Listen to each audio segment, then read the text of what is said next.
They are going along here. We're in 27th chapter of Genesis, looking at Isaac and Jacob and Esau. And we're going to read the first couple verses here before we get started this morning. Now it came about when Isaac was old and his eyes were too dim to see, that he called his older son Esau and said to him, my son, and he said, here I am. And Isaac said, behold, I am old, and I do not know the day of my death. Now then, please take your gear, your quiver, and your bow, and go out to the field and hunt game for me. And prepare a savory dish for me, such as I love, and bring it to me, that I may eat, so that my soul may bless you before I die. And Rebekah was listening when Isaac spoke to his son Esau. So when Esau went to the field to hunt for the game and bring home, Rebekah said to her son, behold, I have heard your father speak to your brother Esau, saying, bring me some game and prepare a savory dish for me, that I may eat and bless you in the presence of the Lord before my death. And now therefore, my son, listen to me as I command you. We're going to stop there for the reading at this time, and ask the Lord for a blessing on our time together. Heavenly Father, we thank you for this time to open your word. We ask and pray, Lord, to give us attentive hearts and attentive minds, and just to see what you have in store for us today as your children. We ask this in Jesus' name. Amen. Okay, so we've had a good, interesting couple of weeks discussing about Isaac and getting his bride and God providing there. We also see that there was another issue in the family with being able to reproduce offspring, and then we see that being taken care of. And we understand that Jacob and Esau were twins, and that Esau came out first. We discussed about the significance of the oldest son and what the birthright is. The two sons were there. There's 3 pieces of inheritance, and Esau was able to have the birthright, which is an extra percentage of that, which would actually be an extra third. We saw the deception, or not really the deception, but the use of food to buy that birthright from Esau, from Jacob. And we see that there was little unpleasant feelings going on there between the brothers at that point in time, when Esau realized what he had done, selling his birthright for a bowl of soup. And last week we talked about the famine in the land. And now we're going to bounce back to the interpersonal relationship struggle inside the family, and see a little bit more here about what's going on. Now, we read the first 7 to 8 verses here this morning, and we saw that Isaac is at the point of his life where he is ready to give blessing to his oldest son. Now, we might see this as a little differently, but the blessing is not the birthright. That's like one of these things that's already decided upon in the birth order, okay?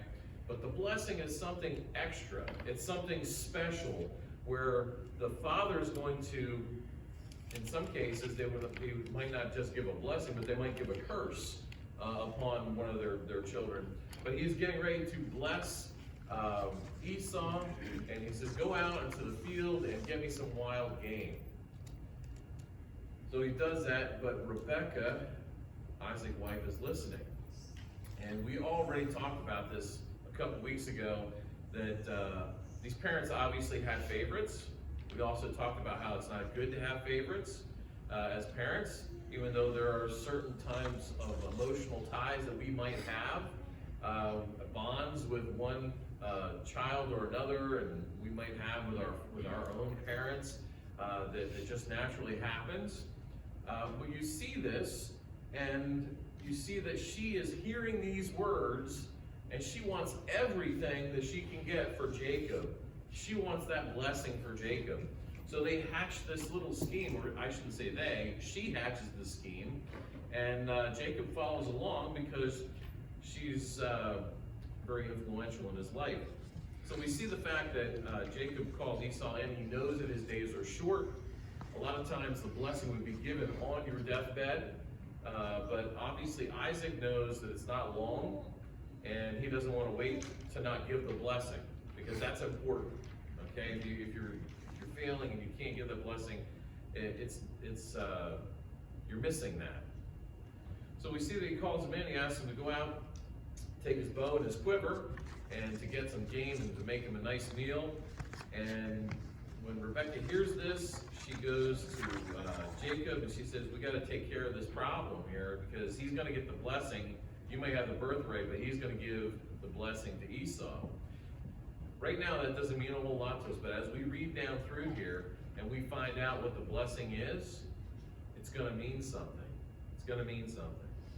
And now, therefore, my son, listen to me. This is Rebecca talking to Jacob in verse 8. Listen to me as I command you, go to the flock and bring me 2 choice kids from there, that I may prepare them as a savory dish for your father, such as he loves. And then you shall bring it to your father, that he may eat, so that he may bless you before his death. And Jacob answered his mother Rebekah, behold, Esau my brother is a hairy man, and I am a smooth man. Now perhaps my father will feel me, and then I shall be a deceiver in his sight, and I shall bring upon myself a curse and not a blessing.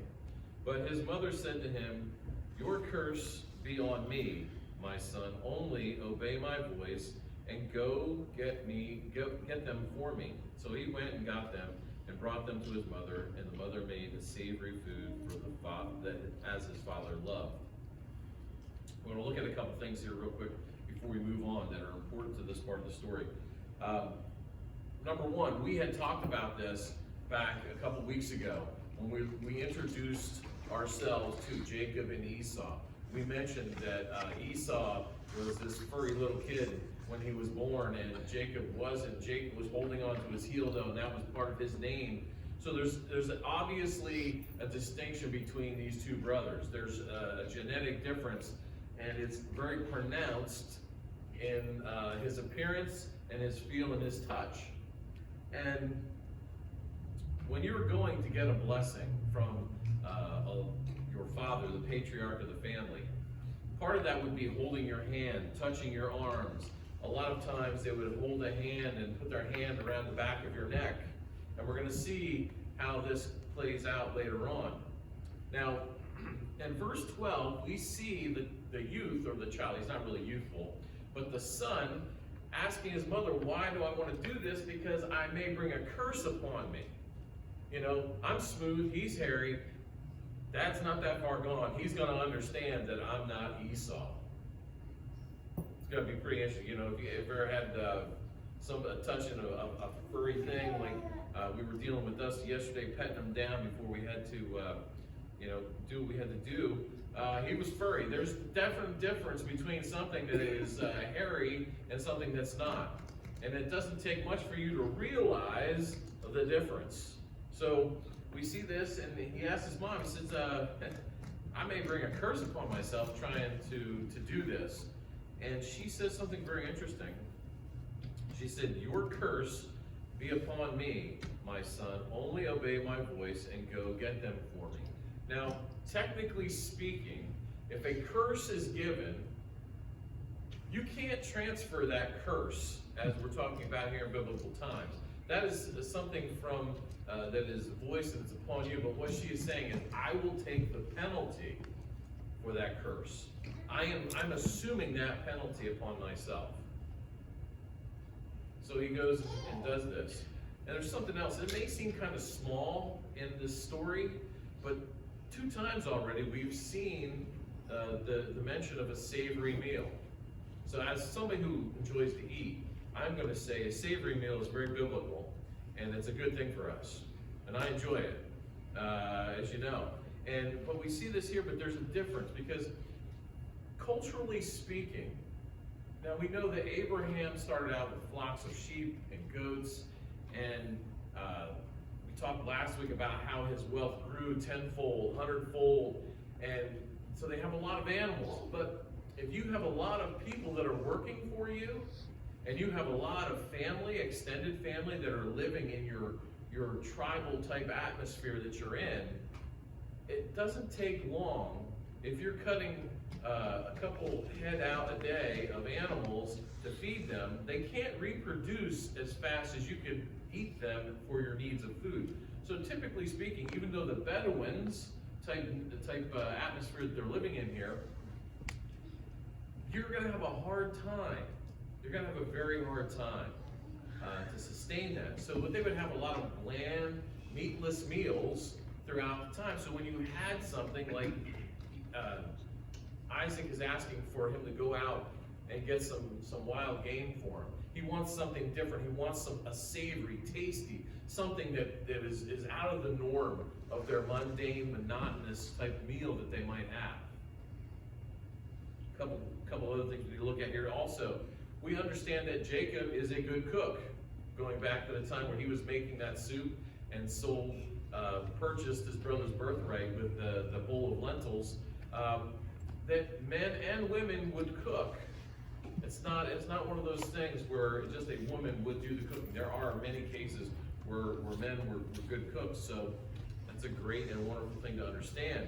So we understand these things. We're moving forward in the story, and Rebecca goes the extra mile. She is leaving nothing to chance for her son. She is leaving nothing to chance with her deception of her husband.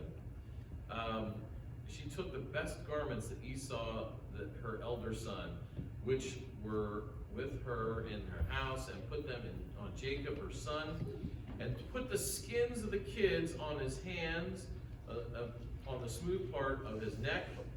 And she also gave savory food and bread, which she made to her son Jacob. So we see that this isn't just a little deception here. She's covering all the bases. She's got the clothes of Esau. She's got a meal that her husband enjoys, and she's making it. There's a difference. We have domesticated meat.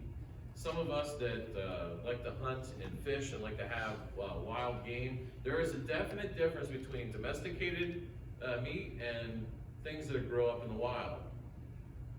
I would argue the fact that the things that grow up in the wild anymore are much better for us, since they're eating off of God's earth and not full of antibiotics and all these other things. I'm not going to get on my soapbox, all right? They're not steroids and all kinds of things like that. We know that probably the animal of choice around here, if he was going out, would be venison.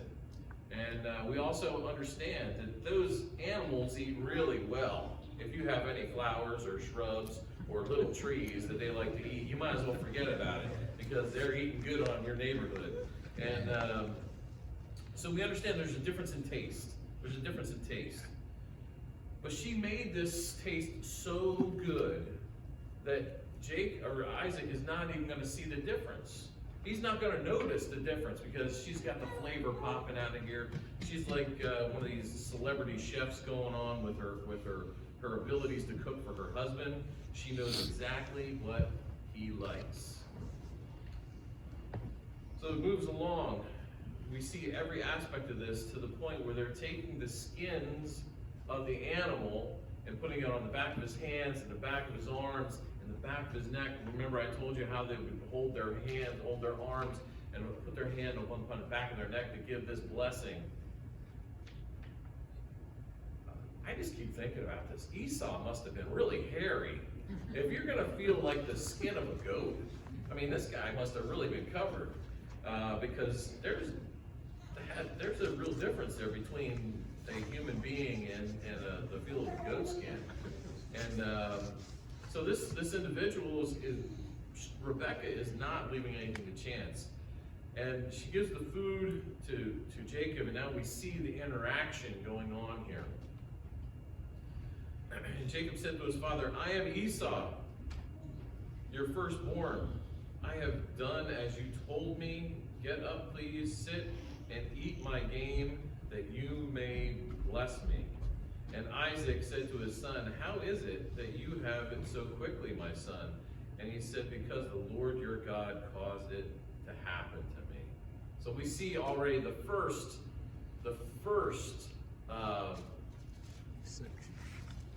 real kind of underhanded thing in this interaction that is happening here. Jacob's lying to his dad, not just in the deception aspect of it, but he is lying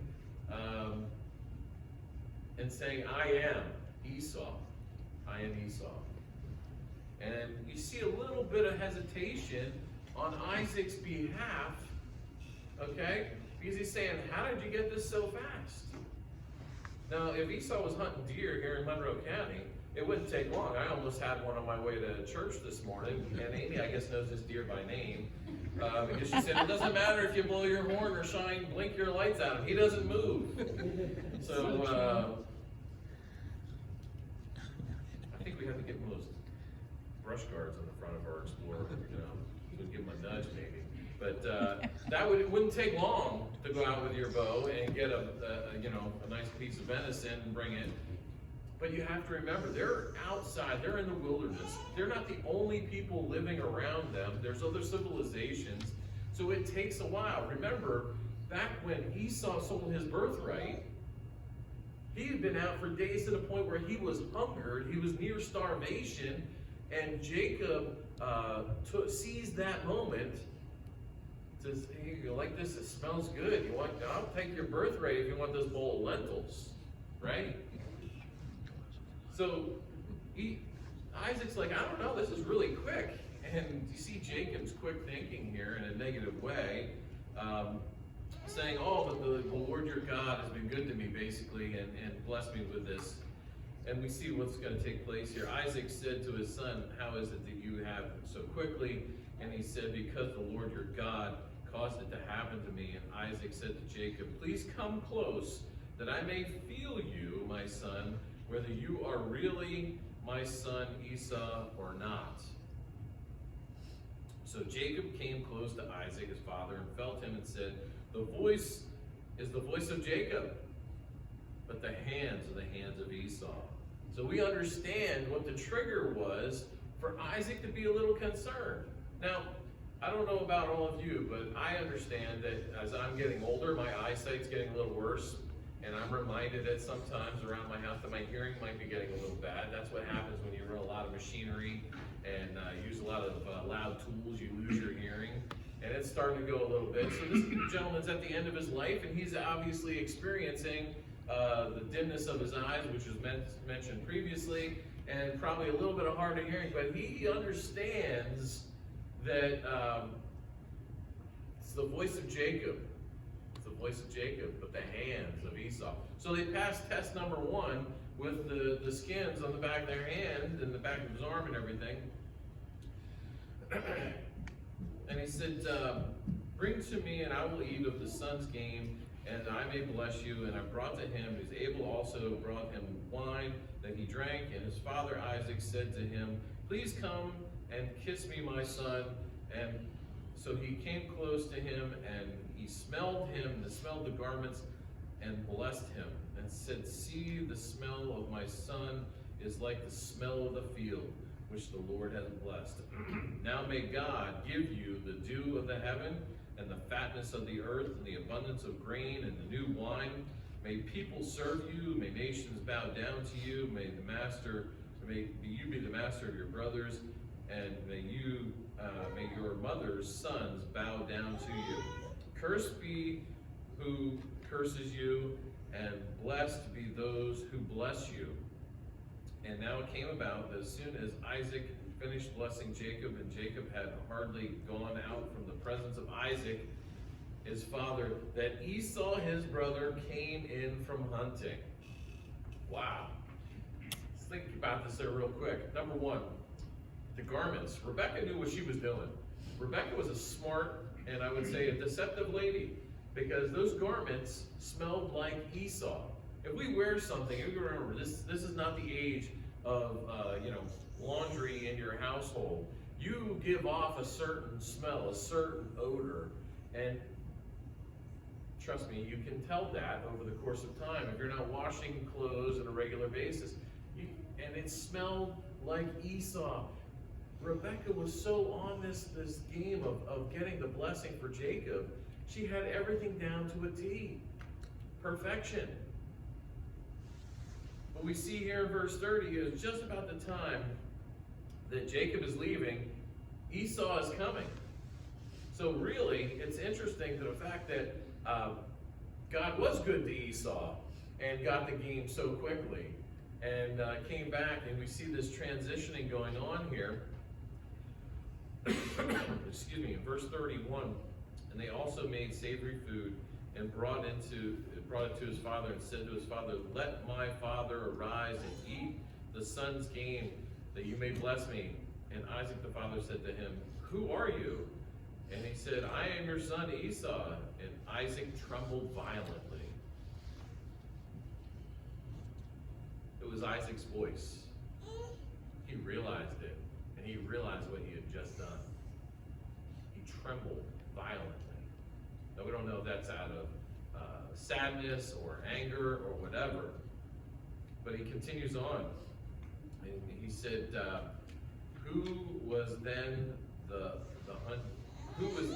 brought the hunted game and brought it to me, so I ate of all of it before you came and blessed him? Yes, he shall be blessed. And when Esau heard the words of his father and cried out an exceedingly great bitter cry, and said to his father, "Bless me, even also, O my father." And he said, Your brother came deceitfully and has taken away your blessing. And he said, "Is he not rightly named Jacob? For he has supplanted me these 2 times, and he took away my birthright. And behold, now he has taken away my blessing." And he said, "You have not reserved a blessing for me?" Question mark. Question. So we see the emotions that are welling up here. We see the deceit of Rebekah and Jacob together following through this plot, and how it's manifesting itself in Esau. Now, those of us that understand the word know that Jacob is going to be known as a big figure, all right? When the Jewish people talk about the God of Abraham, Isaac, and Jacob, it's not about Esau. You're not hearing his name mixed into this. It's a big thing that this whole deception is going on. But you have to think about Esau here. The emotions. Obviously he's angry. He's letting out a cry of desperation and anger. 2 times now, his brother has ripped him off. His brother could have given him that bowl of lentils because he was hungry and he was out, but he didn't. He tied something to that. He asked him to give up his extra portion of his inheritance, his birthright. Now, his brother has gone beyond the trading of this with that, but he has gone to the point of deceiving his father to steal his blessing. Can you blame Esau for being angry? If that happened to you or happened to me, could you blame this Esau guy for being upset? Could you be, like, "Oh, come on, calm down, fella. It's nothing big. It's just the blessing of everything that's good in life, and it's just your extra portion of this vast fortune. Don't be upset about it." Does that ever bother you when people tell you not to get upset about something you're upset about? It does, right? It's like, what do you mean don't get upset? Then what really happens is you get upset even more. I kind of feel for Esau here. I kind of feel for the fact that this guy has, in his own right, done his own thing, and his father loved him. He knew he was going to get a blessing. He knew that he already had he traded his birthright for a bowl of soup to keep living. And then he finds out that his brother ripped him off.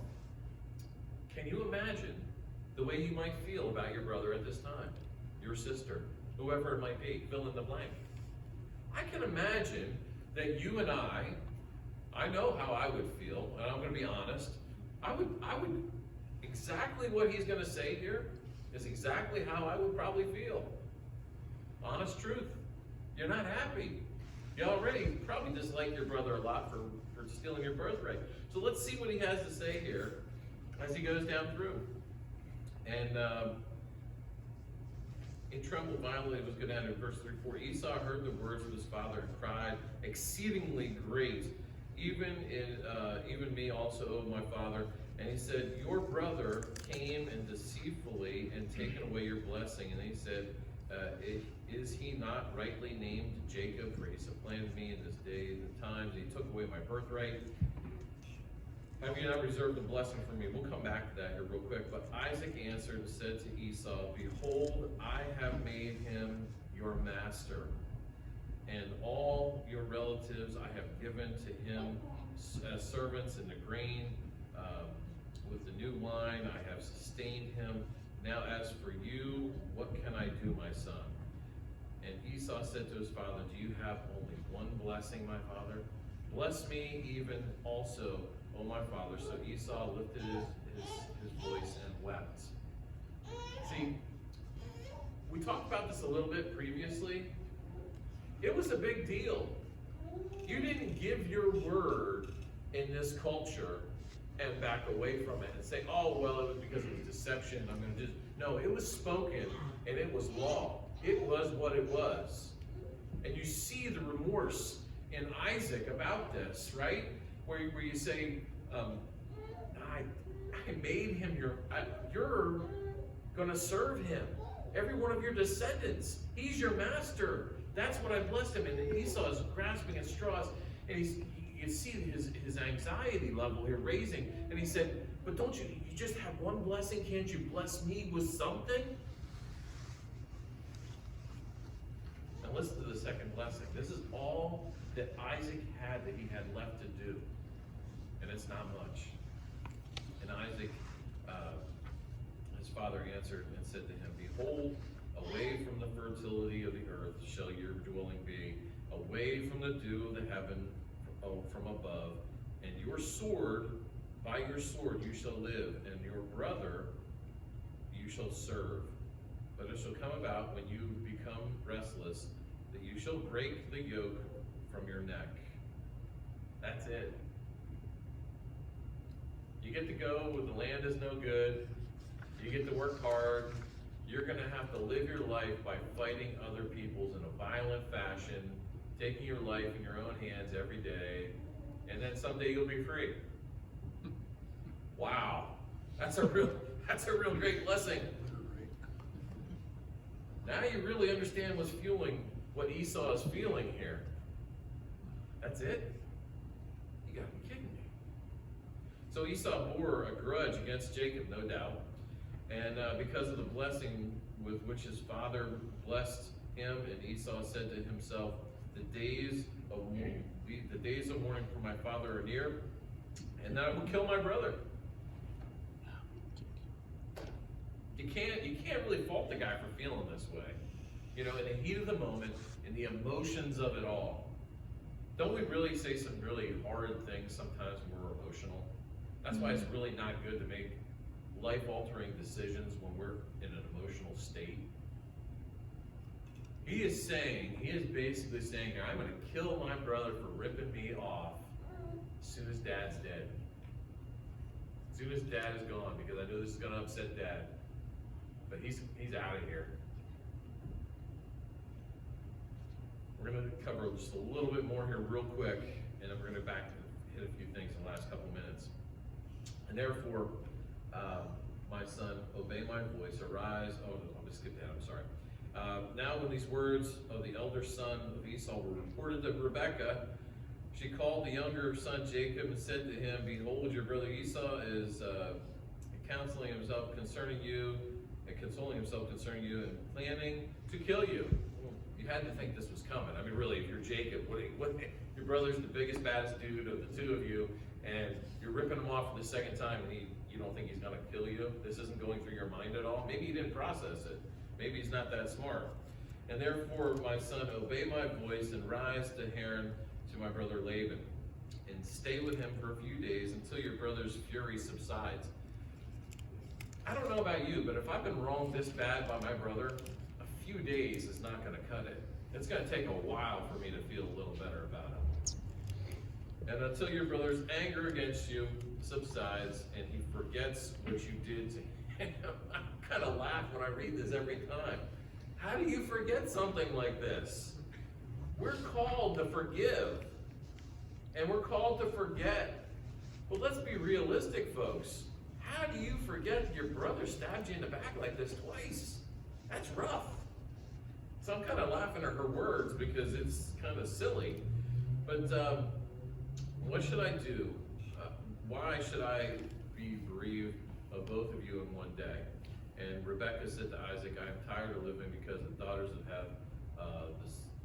If Jacob takes away from the daughters of Heth, like these, from the daughters of the land, that what good will be my life to me? All right, a couple things here. She doesn't want to mourn her husband's death and her favorite son's death all in the same day, which is pretty much going to happen. We see that. And then she also says to him that, I don't want you to marry these local girls. Obviously, we're going to find out a little more about that later on. In closing, a couple things here. Once again, we see God perpetuating positive things in the future by broken, feeble, sin-filled human beings. You can't get much more corrupt than a mother encouraging a son to rip off the other sibling. I mean, that's pretty corrupt. That's bad. That's sin-filled. But yet we see the nation of Israel, God using Jacob and his heritage down the road to create a great nation, which our Savior is going to come from, to solve the problem of those sins of the past, the present, and the future. That's a positive thing for us that we talked about a couple weeks ago.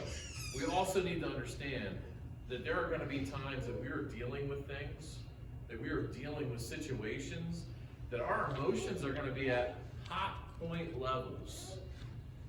And we as believers have been called to deal differently with these issues and situations than the world. The problem is, we are still touched by the curse of sin. And that's not exactly how we feel about these things. If we are going to be the salt and the light, if we are going to be the examples for our companions, our brothers, our sisters, our relatives, our neighbors, who we work with, whatever it might be, we have to do our very best to work through these issues as God would have us do. I'm not telling you to do anything I can't do. I can say we have to try. Okay, because I'm not telling you that I would act any differently than Esau would have acted here and said the same things that Esau would have said. But we have to do better than that. We have to try. We have to keep our emotions under control and keep the thought of reality before us. One thing out of all this one last little thought, and it's really nothing, but it's interesting to me to see who and what Rebekah loves. She loves her husband, even though she was willing to deceive him for Jacob, whom she really loves, her son. But she does have a love. I'm not saying she really loves Esau a whole lot. I don't know what's that all about, but she does have love for these individuals. That's pretty amazing. Because even though she loves her husband Isaac, she was willing to deceive him. Folks, our love has to be like God's love. Our love has to be a little more than Rebekah's love and her allegiance to one or another. We have to make sure that our allegiance is to God first. To do the right thing is first. To make sure that our witness, our striving to be and living a holy life is first.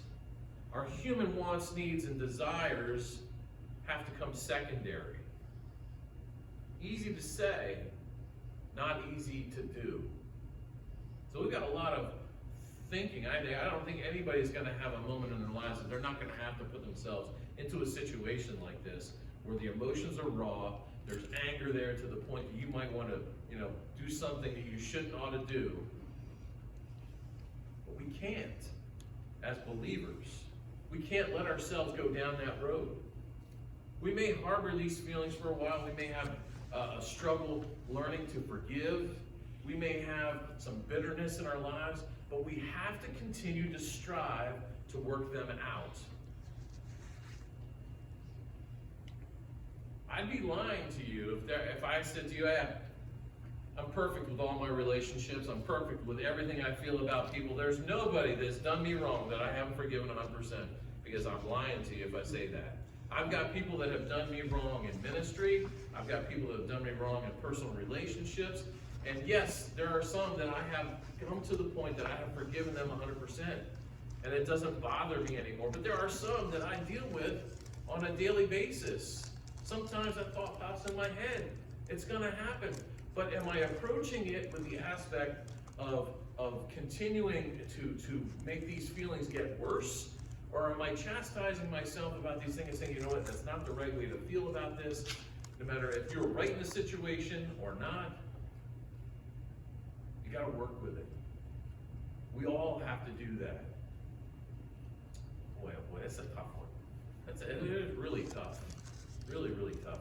But with prayer, reading the Word, and fellowshipping with our brothers and sisters in Christ, we can make ourselves strong enough to at least work at these problems, even if we can't defeat these problems.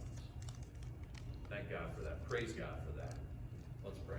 Heavenly Father, we thank you for this day. We thank you for the opportunity to be in your house this morning, to understand that we have shortcomings in our own lives, that the curse of sin cuts so deeply into us that we do things that we shouldn't do, and have things done to us that shouldn't be done, and then we have to deal with all these emotions, Lord.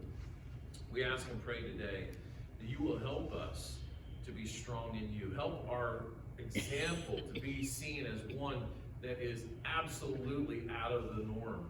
If we're wrong, then we don't lash out. If we're wrong and we don't try to repay that wrong with another wrong, people are going to see that, Lord, and they're going to see a testimony of somebody trying to do the right thing, trying to strive for a better life, trying to strive to impress upon others the goodness of you through them.